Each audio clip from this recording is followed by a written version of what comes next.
Good morning, and welcome to another episode of Vision in Action Live. Today's podcast is indeed a live panel, and the audience is encouraged and free to submit questions in the Zoom chat window, or if you want to and you only have access to phone, dial 724-9-KPHRED. Again, that's 724-9-KPHRED. We look forward to your questions. And I'm Jim Boswell. I'm your host and the author of Lifelong Fulfillment, Take Charge of Your Life, and its companion website. This episode is also brought to you by K-Fred Internet Radio, the spot for podcast and radio cast hosting and distribution.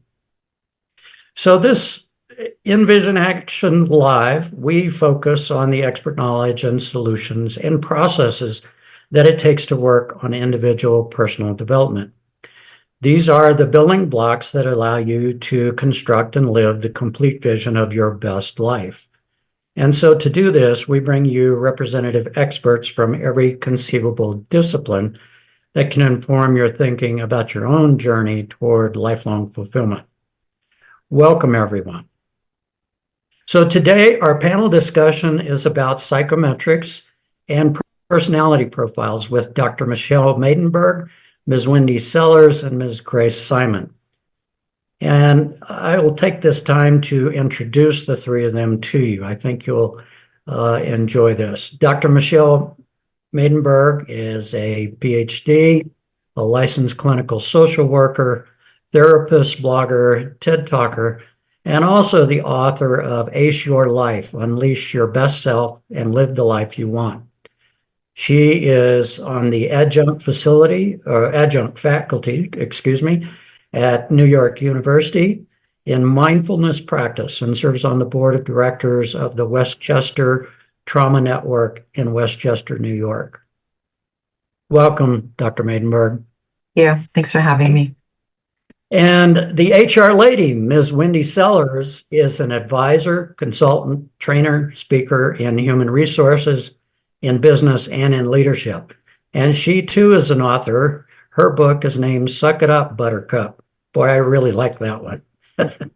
She has over 25 years of experience, a master's in human resources, a master's in healthcare administration, and is a graduate of Dale Carnegie.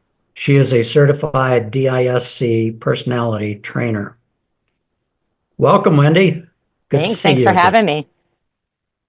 And Grace Simon is a breakthrough and success coach, speaker, and trainer. She's certified in neurolinguistic programming, emotional quotient, and DISC personal profiling.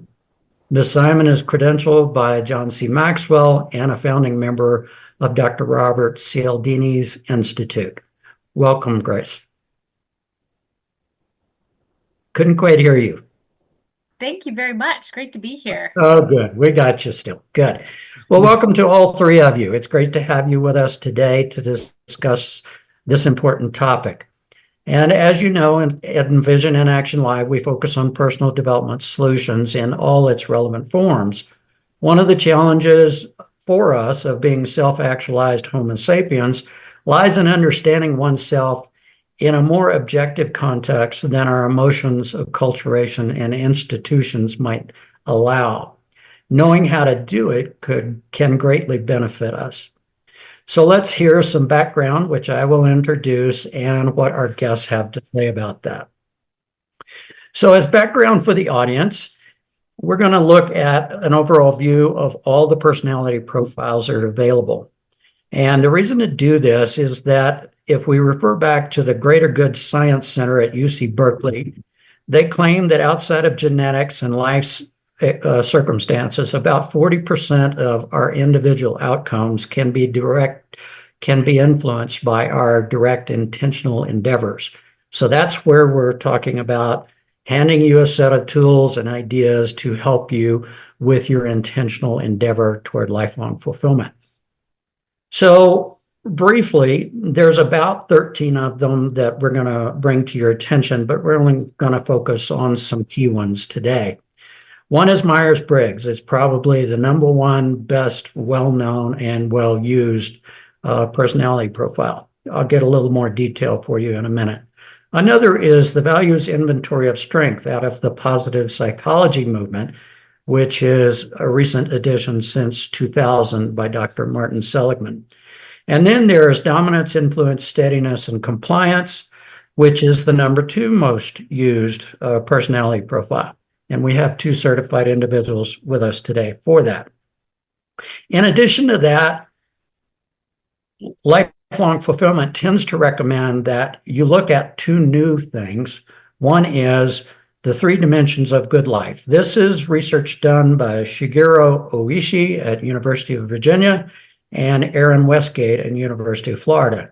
And it helps a person determine what their goal is, whether it's simply the happy life or the meaningful life or a psychologically rich life.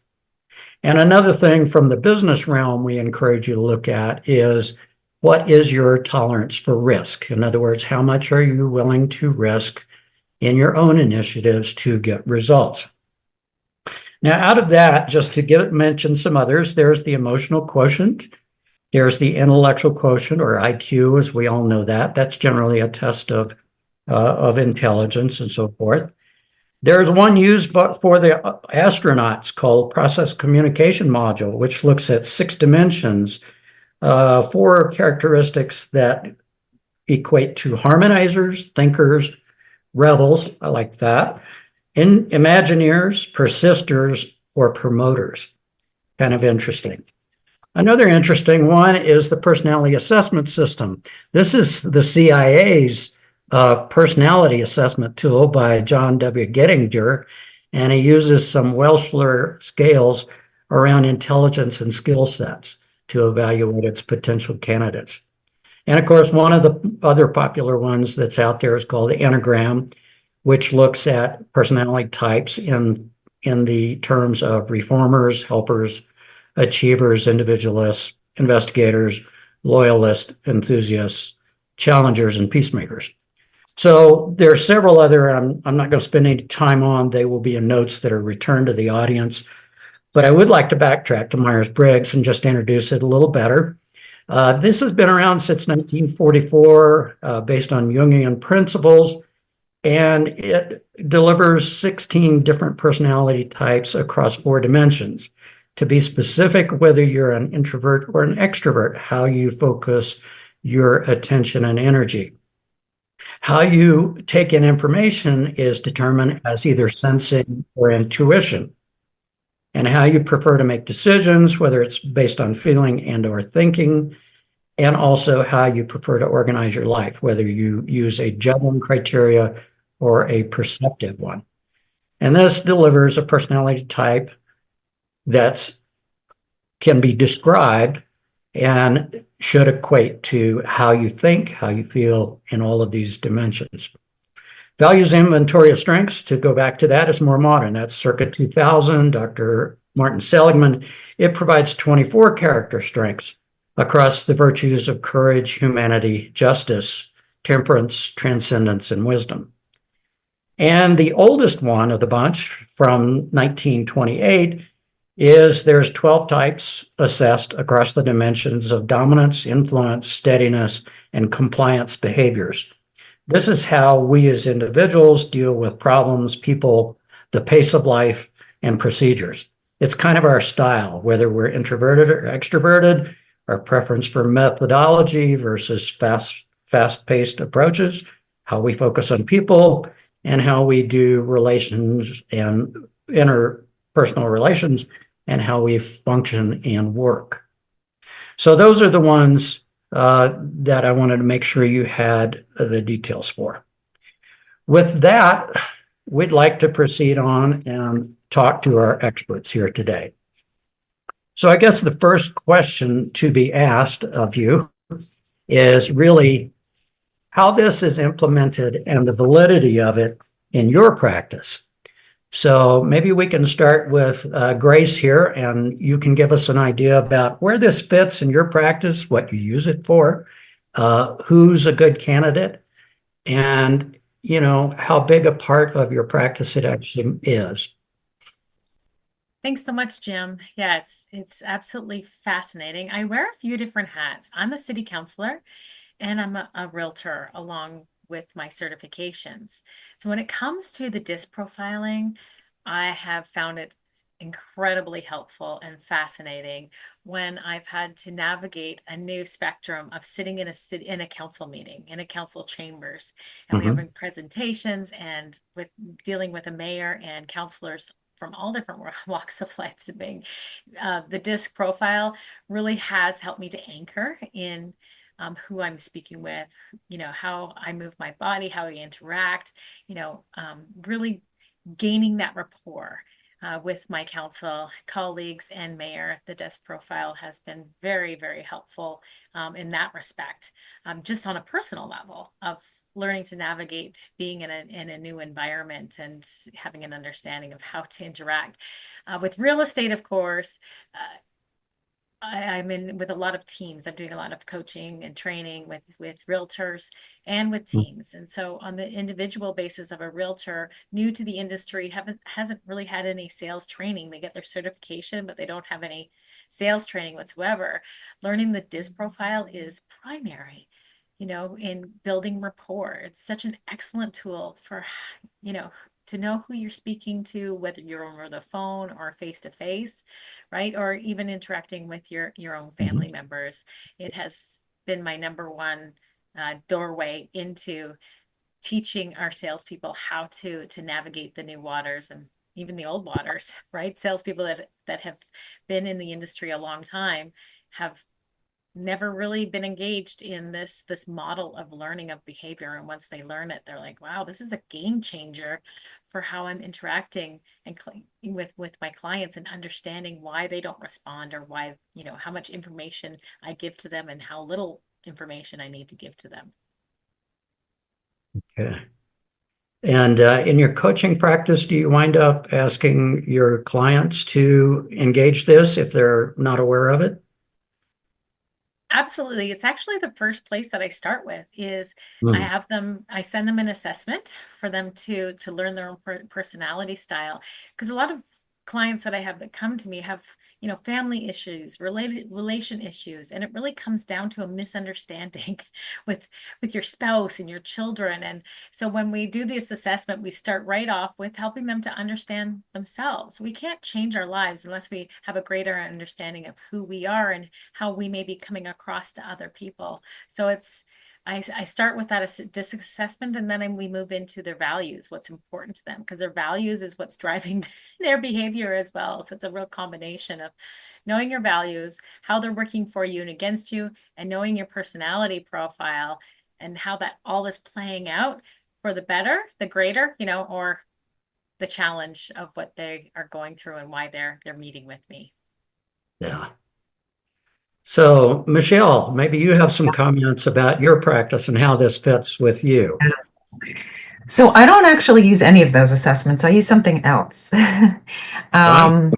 Yeah, so I do a whole bunch of different I use different frameworks. So CBT, which is cognitive behavioral therapy, and then there's something called Team CBT, which is David Burns' work. And then I also do EMDR, eye movement desensitization and reprocessing, and then also acceptance and commitment therapy, which you talked about values, but particularly acceptance and commitment therapy, which is referred to as ACT. We use a lot of inventories around values, and I do a little exercise with value cards.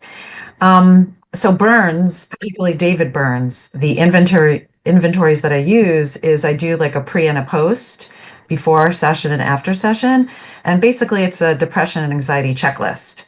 And it's really to assess whether during the session, whatever the client came in with, if they actually have a reduction in symptoms, whatever that may be for them. The other thing that I do is something called an evaluation of therapy session. And, David Burns makes it a particular point that therapists don't really open themselves. I'm sorry. Oh, I thought somebody said something. that therapists don't make it a point to open themselves up to be, assessed, evaluated, kind of constructive criticism because of, it's difficult sometimes to hear things that we don't want to hear, whether the client didn't feel engaged in the session or whether there wasn't a reduction of symptoms or whatever the case is. But I have to say that so much has come out of that particular inventory that was missed.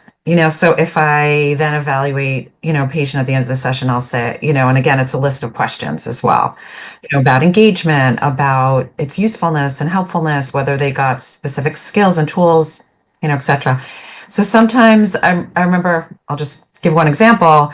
I did this last week where I gave them that tool.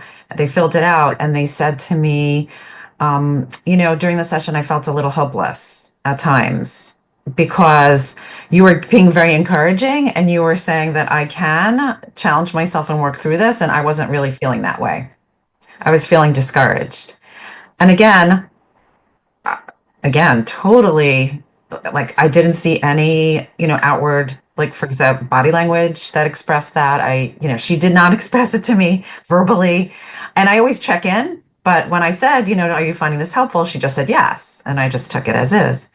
So it was really helpful, when we actually sat and spoke and, and when I reviewed the evaluation with her, I was able to say to her, thank you so much for being so overt in terms of giving me this kind of feedback because, I'm coming from a place where I only want to be helpful to you and I care about you.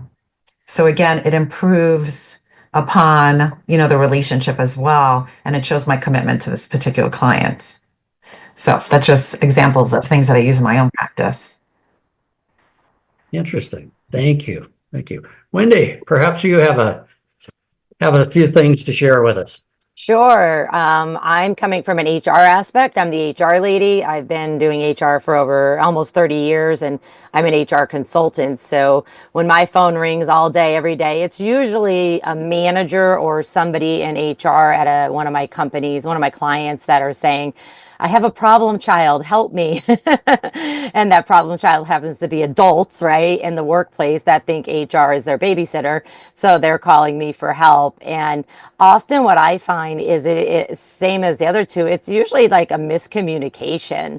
It's somebody's communicating their thoughts, their feelings, their emotions in one way, and then the receiver is taking it in an offensive way. So I personally use a lot of strategies as well.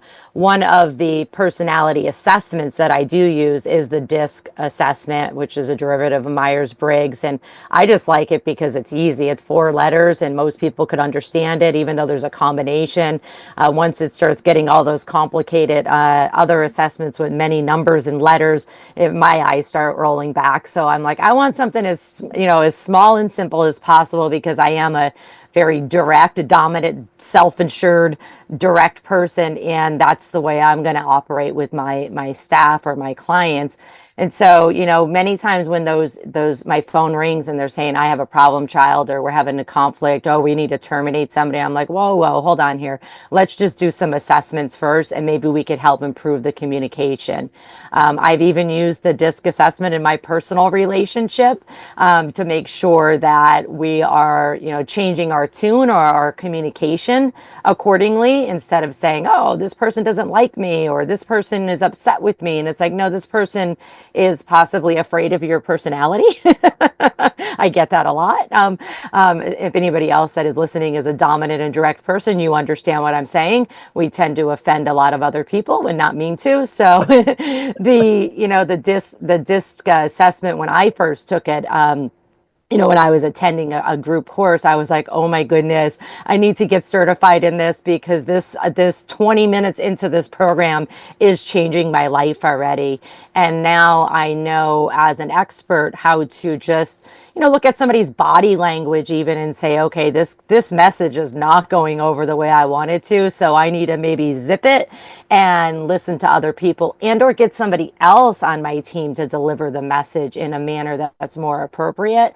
Or maybe take several hundred deep breaths and go for a walk around the block before I do tell this person, the information that I'm about to tell them, good, bad, or indifferent. But I have seen any kind of personality assessment no matter which one you use, if you use it the right way, I've seen it just transform teams with the communication, saying, oh, now I understand. You need me to talk to you differently than I talk to that person over there. And when I teach managers that, again, they don't need to be experts. They just need to know about themselves and say, okay, you tend to speak in this manner, and therefore look around the room, look at people's body language, and or if you have the money to do the actual assessment for your whole team, pull out the assessment and practice your communication ahead of time. It gets easier. It's kind of awkward at times, but it does get easier. So that's how I use it to help my clients and even just my friends and people in my life, saying, yeah, I don't think you guys are having a disagreement. You're not about to go at war or go to court, but you are definitely not communicating in the same manner, but you're actually saying the same exact thing. Right, right. It seems to help when, from the communication standpoint, to establish a middle ground because you each understand what your strengths are, where you have, maybe less than the strongest tool set, and to have some patience with the communication process. I would offer that I've had Myers-Briggs. I actually went to such as Dr. Maidenberg here and said, okay, so why do I think the way I think? They gave me an SPF 15 test along with my wife. So it looked at career, looked at relationship. It did things that informed me about, as you say, where I'm strong, where I'm at it, kind of average, and where I'm kind of weak, and things, and how that might play with other people. And it really changed my gut about myself to, oh, now I understand why I have that gut reaction. It's this. It is, I finally objectified my feeling or my emotion or my predilection to do certain things with real facts. And I found that incredibly powerful, as you three have mentioned, about working with other people. And life is a people game, so the better you get at it, the better you're going to do. So I would offer that for me personally and professionally, it really was extremely effective. I would also offer that I got it, in my 40s, and I wish to heaven I had got it when I was in college. So let's see. No, okay. Here's a question from the audience. Has there been a time when a person's assessment has a huge surprise? Have you seen this in your practices, ladies? Absolutely. I have a fun one. I was on a team setting, and a couple were married that were on the team, and they're in their 30s, and we were doing the disc training together, and they just were like, why didn't we have this before we were married? I finally understand myself. Oh my God. They had this going back and forth dialogue and bantering. It was so interesting and so fun, but so enlightening, because they're like, I finally feel heard. I finally understand. And wow, if we had this assessment done before we got married, it would have been really, really helpful. So that was just a really fun, but it was very we're 4 years later, and they're still saying that assessment, that training, that dialogue, changed how they interacted and how their relationship grew, based upon having that material, having those tools, in gaining understanding in how they relate, make decisions, right? Need space. Yeah, or I need to be agree. in the same space. It was Yeah. powerful. Yeah, me too. I had the opposite experience, which is very interesting. So where I had an individual come, I was working with her for kind of I would say a substantial period of time, and she was having a really difficult time deciding, what direction she wanted to go in regarding her relationship, her marital relationship, because there was some infidelity and other things, within the relationship. And then it was like a aha moment for her. She was like, oh my goodness, like, I wish I would have taken this such a long time ago, because it highlights for me, I totally get why I need to be out of this relationship. we're just so different and we're on different frequencies and different level, of emotional intelligence. Like, and it was kind of the thing that binded her, that she recognizes that she needed to really move forward. So often it's also, kind of a aha moment for clients who take it as well. Yeah, I've had that too. I personally have, when I first started dating my partner, I was like, I'm going to have you do the disc assessment. And he was probably like, this girl's psycho.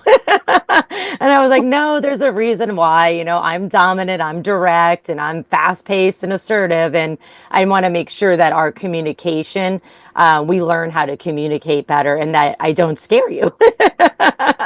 And so it really has helped us a great deal of just saying, okay, in these moments of stress or something like that. But additionally, I've done it with teams that I've worked with, when I was in corporate HR as well, made sure all of our team members did it.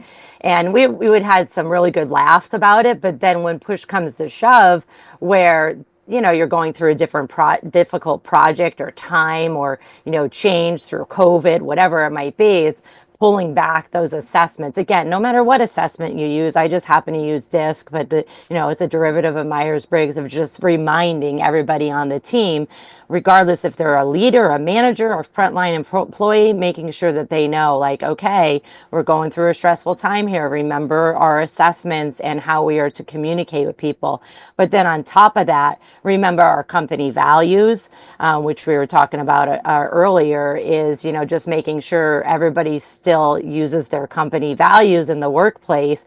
I teach companies how to create company values or how to dust them off and refresh them as times go on. And I really firmly believe that all job descriptions should have your company values listed in it, because the job descriptions typically only have, your performance requirements, but they should also have your behavioral requirements, and the behavioral requirements should be reflected in the company values.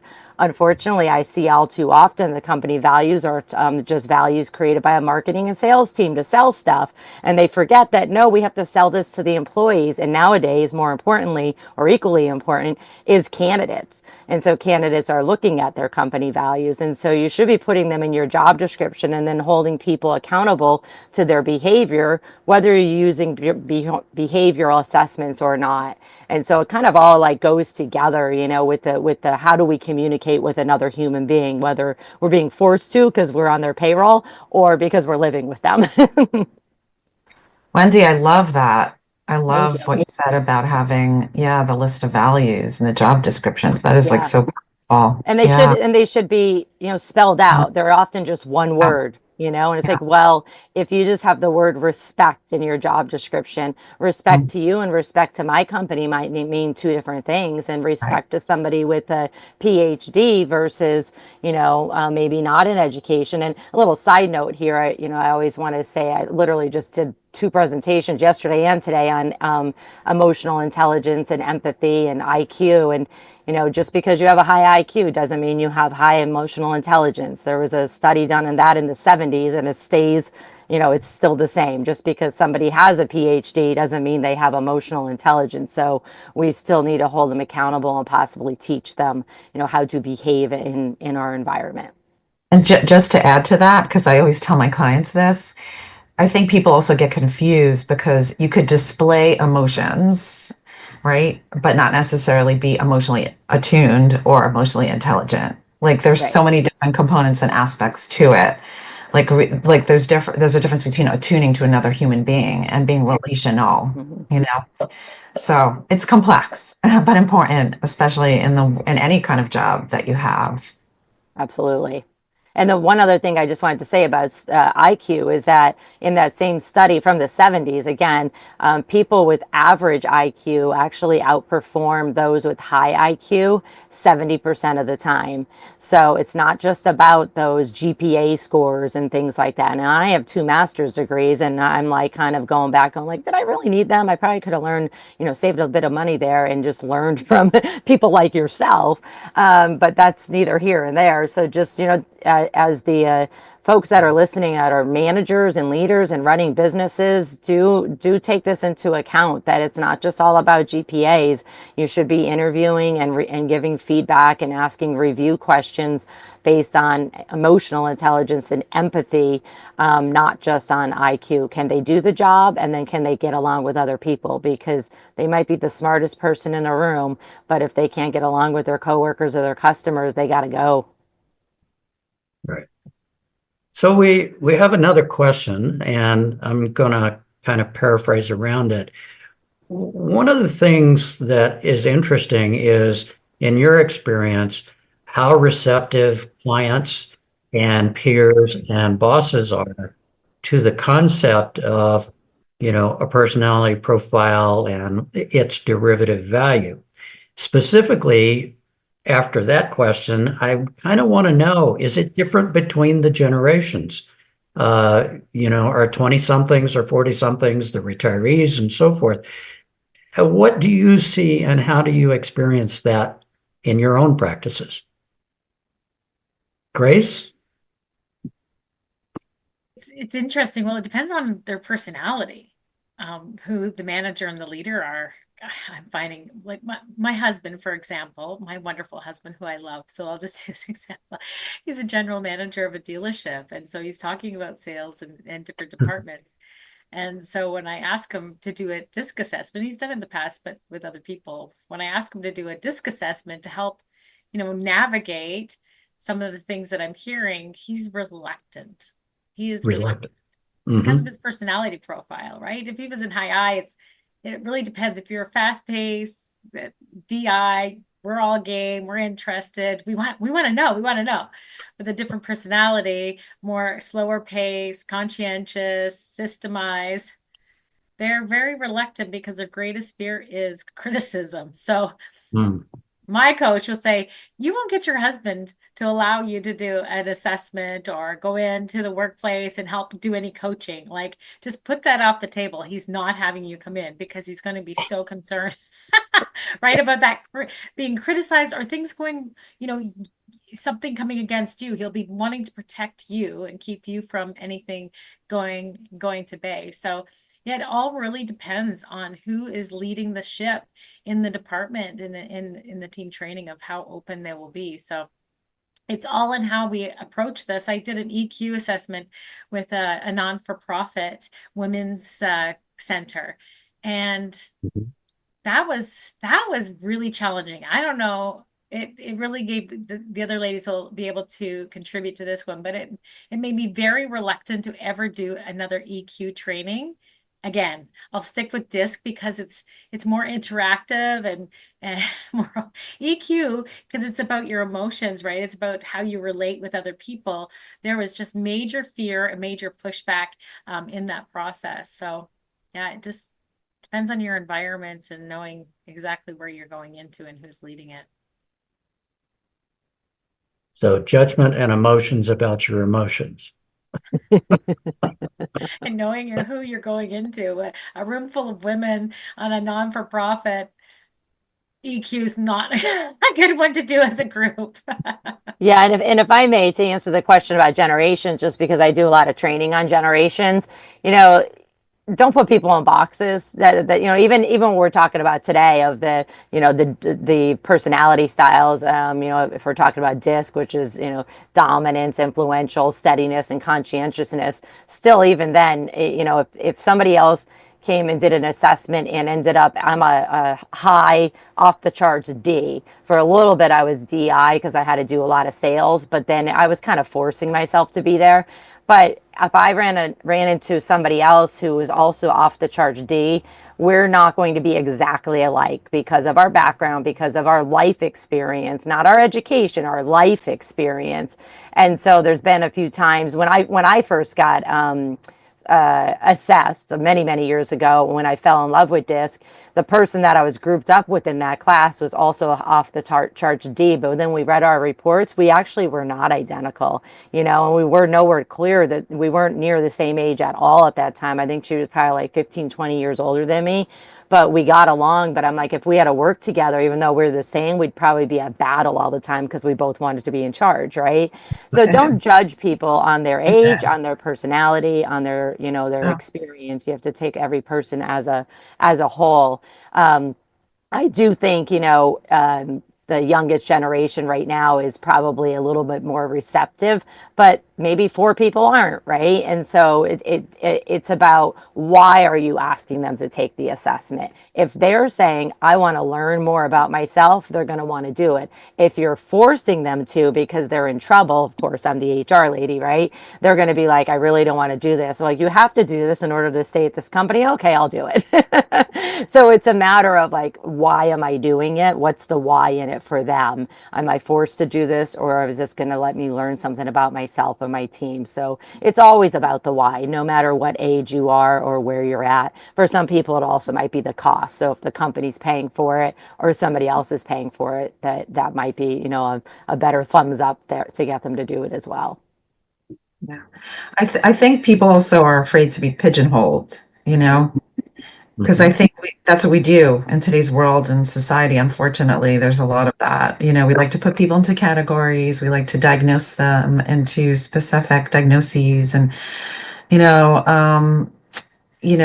so I think people of a younger generation, particularly, are extremely hypervigilant about it. And there is some, I think, hypervigilance and resistance, to kind of being in this space. And I think there's also such volatility, because like one minute you could be up here and then the next you could be canceled, so I think we have to kind of take into consideration also culture, and society. And I think that impacts. So I think even like if you're talking about an organization or a university or whatever, you have to really look at the culture too. And, whether it's supporting people, and also I think when you said the why, I think you have to speak people's languages. Yep.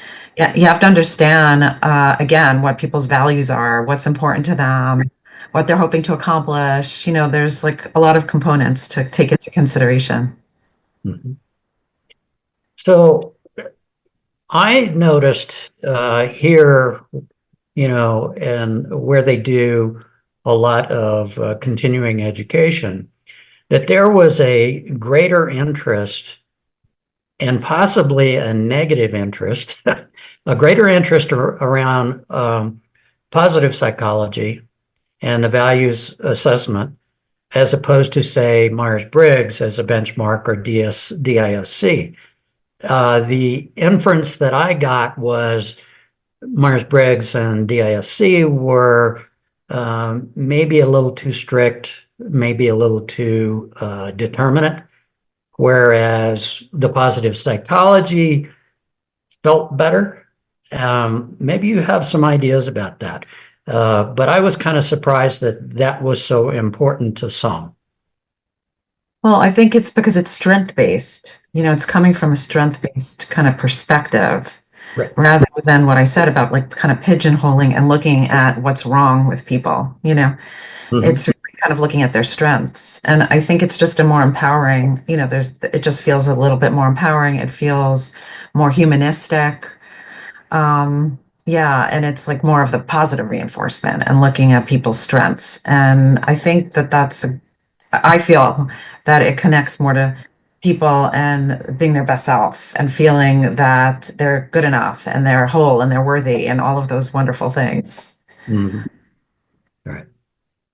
So, okay.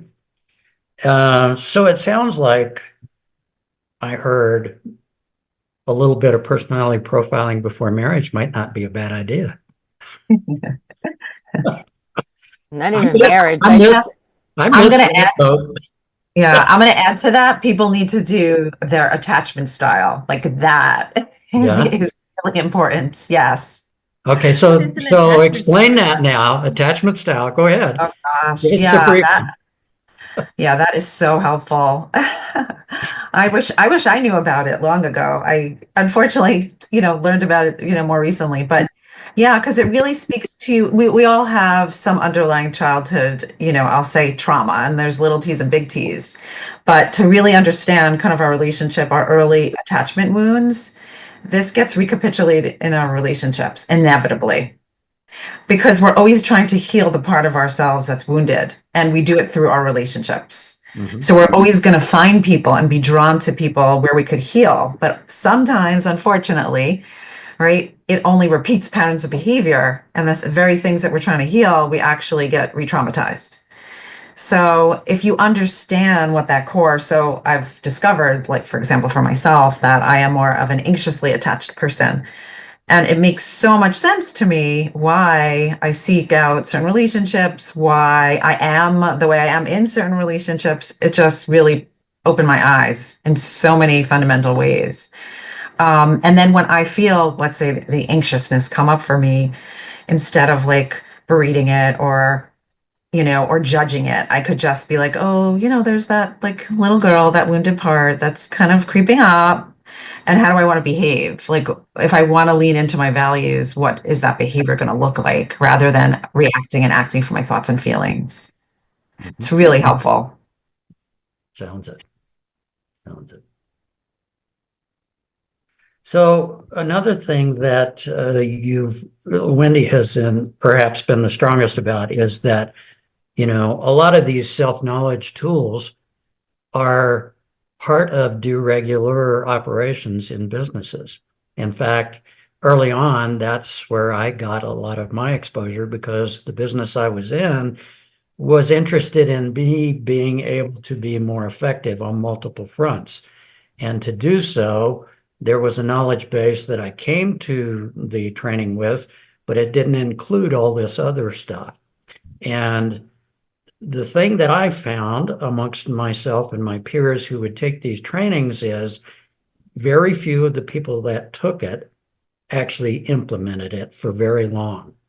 It was kind of an 80-20 thing, and in terms of who really got the value out of it.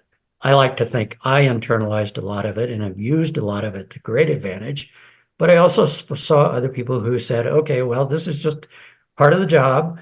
They want me to be a better salesperson or a better marketing person. And so I'll do this. But I didn't see that reflected in behavior a year down the line. Wendy, are you seeing that too? No, I think the biggest thing is that the person who is taking it needs to, have some kind of motivation to do it. They need to be the ones that are saying, like, okay, if I'm taking this assessment, whether it's the Everything Disc Workplace, Grace talked about, sales before, there's productive conflict, there's work of leaders, there's teams assessments, there's everything. If they're taking the assessment or going to a doctor and getting some psychotherapy, it needs to be the why. What's in it for me? And if something's not in it for them and they're just doing it to appease their partner or their manager or the HR department, it's going to probably go in one ear and out the other, just with everything else in life, right? Everybody has a lot of things going on, and they may say, hey, there's nothing wrong with me.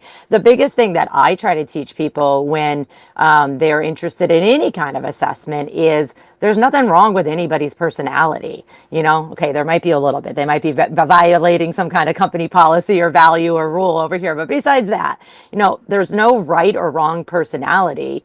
It's just that whether it's a personality trait, a personality skill, a personality type, it's just that we need to educate ourselves about us so that I can communicate better with other people.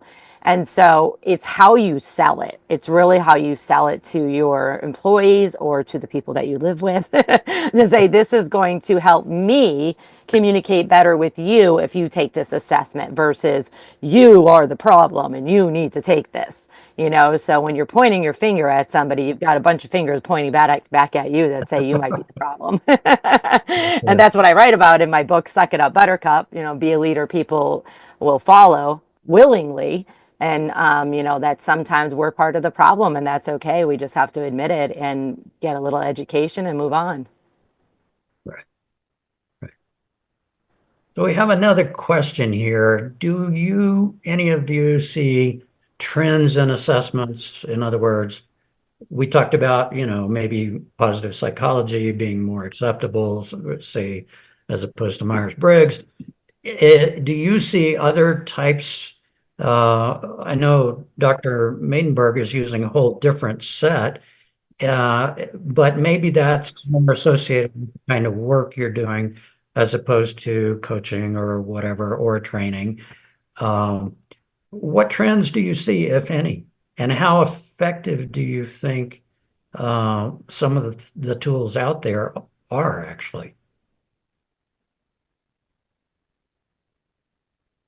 I'll go, just because I'm into hiring and retaining, attracting and retaining employees. So from a workplace perspective, I think businesses are open to doing everything and anything right now. I think, if we were having this conversation pre-COVID, it might be a little bit different. COVID definitely changed the way companies operate. And, in the United States, or I should even just say North America, you would think that it was like, oh, employees, get in line. You're going to be lucky if you keep your job. But it turned out to be the other way around, that they actually had a lot more opportunities and a lot more employees have left companies. And so it's very difficult to attract and never mind retain employees. So I think on the corporate level, the business level, and especially small businesses who are at a disadvantage competitively with benefits and compensation, they're willing to do pretty much any kind of behavioral therapy, assessments, communication training, whatsoever to improve the internal team so that we can attract more people and retain them and, I don't know, maybe actually achieve our mission and vision. And I think, Grace and Dr. Michelle, I think you could probably speak to that from a maybe either a business aspect or even a personal aspect as well. Absolutely. Do you want to go, Michelle? Yeah. Yeah, what I'm noticing quite a bit, Wendy, like you were saying, especially with the municipalities, staffing has changed greatly through COVID. So many people retired, right? They had been a part of the municipality for a long time, 20, 25 years. They were getting up to their full term and they decided, I'm exhausted. I just have nothing more to to give. And so I don't know if you're finding the same thing, but that's what we're finding is just a catalytic movement of people retiring. The baby boomers are saying, we enjoy it, we did it, but now it's time to move on to our better and fuller life. And so speaking with staff in the municipality, they're dumbfounded. That it's never been so challenging, so difficult to hire. The process of hiring and the interviews of the different generations that are coming in have just been incredibly, incredibly challenging. So using these kinds of tools, whether it's Myers-Briggs or DISC, whatever it may be, is so imperative. It really, really is imperative because it's an opportunity. It really is an opportunity. I find anything where there's a big movement of exodus, that there's a great opportunity for the new. And so if businesses, corporations could really get a hold of the understanding of how, when you build a team, how important it is that you can do assessments and create like the power team based upon personalities, based upon, their experiences and how you interview with them, knowing this information from their assessments will really greatly move the company or the corporation and municipality forward in what it is that they want by being super intentional. And so it's a great time with that. Whereas people, I don't know, you find, I'm sure, Wendy, people that have been in a corporation for a long period of time, they're more resistant, right? They have ownership. So with the changing of guards, with baby boomers retiring, and just that opportunity to really get intentional, it's imperative that companies, that leaders use these methods. Yeah. And I was just going to say, I think we need to be sensitive. We need to change with the times, so to speak. Mhm. So much is changing, especially today. I have to say, just with everything that's going on socially, politically, emotionally, people are coming in and they are dysregulated. Like people are dysregulated, because of so many different reasons, and things keep on coming up from day to day. It's like, we keep getting things thrown at us, so to speak. So I think the word intentional is important, to really, really think about like being very cognizant and mindful about our time and how we spend it and what we hope to accomplish. And also to be very keen on explaining things because I think that's part of the problem. I think we just kind of take it for granted that people will just know why we're doing things and they don't really explain it. So I think to help somebody buy in, yeah, it has to speak to them, and so I always try to really get an understanding of where somebody's coming from so that I could connect to them and they could feel that they could feel that their needs are being met and that they're being attuned to. So that was just, wanted to say that. Yeah. Right. Well, we're coming to the end here, and I want to thank you three for all your wisdom. It's very interesting, and your insights are fascinating. I want to thank all the audience who has attended today for Vision in Action Live. We hope you got some answers to your questions, and any of the questions that we got from our audience, the panelists and I will return those answers by email to you. Vision in Action Live podcasts focus on interviews with subject matter experts and people leading self-directed lives so that you can see what you can accomplish toward your own personal development. So check out newsletters and podcasts and reference materials at Lifelong Fulfillment.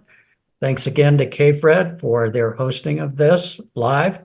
You can find us on Facebook, LinkedIn, YouTube, your favorite podcast channel as well. I'm Jim Boswell, your host. And again, we hope to see you next time. In the meantime, as of today, what will you discover about your own self moving forward? Thanks again. Have a great week.